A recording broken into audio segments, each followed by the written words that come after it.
Hello students, we are now going to learn about subject, verb, agreement.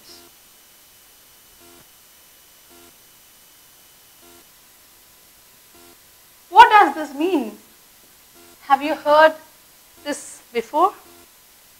Now, just as the topic says, you are expected to identify the subject and the verb. What is a subject? The subject is the doer of the action, the person who's doing the action, and verb is the action that is done. If you are able to identify the subject and the verb in the sentence, then subject-verb agreement is not going to be a big deal for you, right? Let me give an example.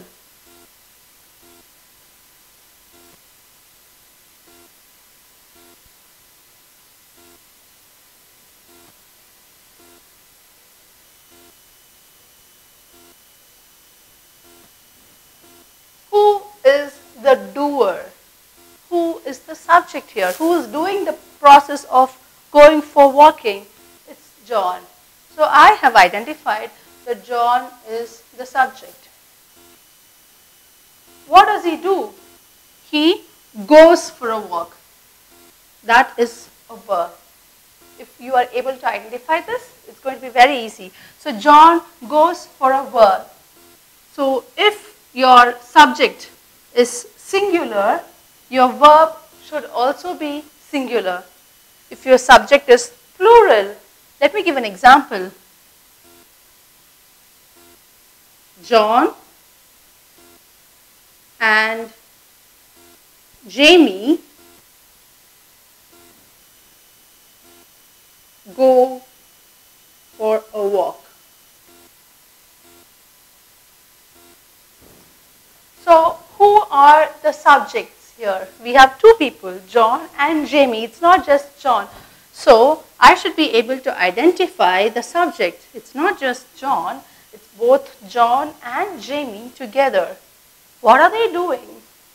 They are going for a walk, right? So, since my subject here, John, is singular, my verb was also singular, goes. And since my subject here is plural, John and Jamie, my verb is also plural.